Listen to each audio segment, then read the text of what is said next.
बहुत समय पहले की बात है। एक गांव में हरिलाल नाम का एक लालची और बेईमान जमींदार रहता था। वह अपनी जमीन गरीब किसानों को ठेके पर देता था और उन गरीब किसानों से बहुत ज्यादा कर वसूलता था। जमींदार हरिलाल बहुत ही ज्यादा लालची था। गरीब किसानों को बहला फुसलाकर पहले ठेके में काम करवाता और बाद में किसानों से ही शर्त रख दे।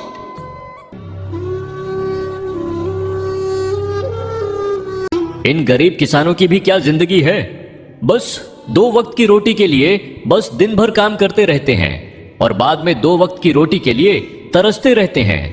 और हमें देखो, हम बस इन्हें आदेश देते हैं और समय आने पर सारी फसल हमारे गोदामों में भर जाती है और ये किसान हमारे आगे जी हुजूरी करते रहते हैं और हमारा हर काम करते हैं। इसे कहते हैं जमींदार हरिलाल का दिमाग। हाँ मालिक, आप तो यहाँ के जमींदार हो और सभी किसानों को अपनी मुट्ठी में रखते हो। इनकी मेहनत का फायदा उठाना आप भली भांति जानते हो। मालिक, पूरे गांव पर आपका ही राज्य है। आपकी मर्जी के बिना यहाँ एक पत्ता भी नहीं हिलता। यहाँ का राजा तो हूँ ही। मैं इन बेवकूफ किसानों को ऐसी शर्तों पर जमीन उधार देता हूँ कि मेहनत ये करते हैं और फसल में हड़प लेता हूँ। आखिर इनकी औकात ही क्या है मेरे सामने। जमींदार अपने नौकर से ये सब बातें कर ही रहा होता है, तभी उसके पास मदन नाम का एक गरीब किसान आता है जो बहुत दुखी और परेशान होता है। मालिक, मैंने सुना है कि आप गरीब किसानों को जमीन ठेके पर देते हो। हाँ भाई, तुमने बिल्कुल ठीक सुना है। मैं अपनी जमीन ठेके पर देता हूँ। मालिक, तो आप मुझे भी जमीन ठेके पर दे दीजिए। मैं भी आपकी जमीन पर 1 साल के लिए ठेके पर काम करना चाहता हूँ। मेरा नाम मदन है और मैं पास के ही गांव सीतापुर में रहता हूँ। हाँ ठीक है मदन, मैं तुम्हें अपनी जमीन ठेके पर दे दूंगा, पर उसके लिए मेरी कुछ शर्तें हैं। ठीक है मालिक, बताइए आपकी क्या शर्त है। शर्त यह है कि तुम्हें मेरी जमीन पर काम करना होगा और 1 साल के बाद उस जमीन पर जो भी फसल होगी उसका आधा हिस्सा तुम्हारा होगा और आधा हिस्सा मेरा होगा। ठीक है मालिक, मुझे आपकी शर्त मंजूर है। जमींदार से जमीन की कागजी कार्रवाई करने के बाद मदन वहां से अपने घर चला जाता है और अगले दिन खेती करने के लिए उस खेत में पहुंच जाता है। चलो, जमींदार साहब से जमीन तो मिल गई है, अब इसमें खेती करना शुरू कर देता हूँ। उम्मीद है इस साल अच्छी फसल होगी। मुझे इस जमीन पर बहुत मेहनत करनी होगी, तभी मेरे लिए कुछ बच पाएगा। मदन उस खेत पर दिन रात कड़ी मेहनत करता है और फसल उगाता है।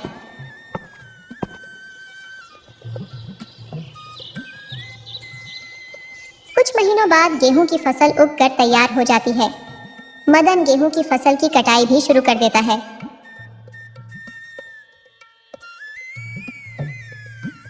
इस साल तो बहुत अच्छी फसल हुई है। अगर आधी फसल जमींदार साहब भी ले जाएंगे तो मेरे पास कुछ तो बच ही जाएगा।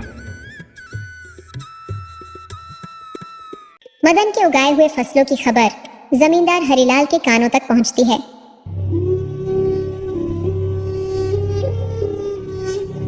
क्या सेठ जी, आपको पता है क्या, आज मदन अपने फसलों की कटाई कर रहा है। इस साल मदन ने खेत में बहुत अच्छी फसल उगाई है। उसकी फसल तो बहुत अच्छी फसल लहा रही थी।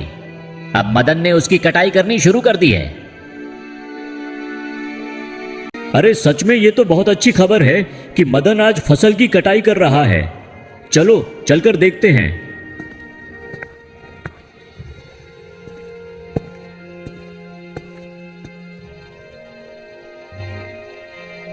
अरे मदन, फसल तैयार हो गई है। अरे इस बार तो ये फसल काफी अच्छी लग रही है। हाँ मालिक, इस बार मैंने गेहूं की फसल लगाई है। इतनी अच्छी फसल उगाने के लिए इस बार मैंने इस खेत में अपना जी जान खून पसीना सब लगा दिया है। मैंने दिन रात इस खेत में बहुत मेहनत की है, तब जाकर इतनी अच्छी फसल हुई है। अब तो मैंने कटाई भी शुरू कर दी है। अरे भाई, तुम्हारी मेहनत से कुछ नहीं हुआ है। ये तो मेरी उपजाऊ जमीन का कमाल है जो इतनी अच्छी फसल हुई है। तुम्हारी मेहनत हो या ना हो, फसल तो होनी ही थी। मालिक, खेत भले ही उपजाऊ हो मगर उसमें मेहनत नहीं होगी तो फसल कैसी होगी। मैंने बहुत मेहनत की है इस खेत में। ज्यादा मत बोल मदन, मेहनत तो किराए के मजदूर भी करते हैं। असली कमाई का हकदार वही है जिसकी जमीन है। शर्त के मुताबिक अब जल्दी से मेरे हिस्से की आधी फसल निकाल। मुझे जल्दी जाना है, मुझे और भी काफी काम है। ये कहकर जमींदार मदन से सारी अच्छी गेहूं की फसल लेकर चला जाता है और खराब फसल मदन के पास छोड़ देता है, जिसे देखकर मदन मायूस हो जाता है। हे भगवान, इतनी कड़ी मेहनत करने के बाद बस इतनी सी फसल मेरे हाथ आई है। हम गरीबों को लोग ऐसे ही लूटते हैं। इतनी कड़ी मेहनत करने के बाद भी हमारे हाथ में कुछ नहीं आता है। हे भगवान, कब मेरी अपनी जमीन होगी? मदन इसी तरह अपनी जिंदगी काट रहा था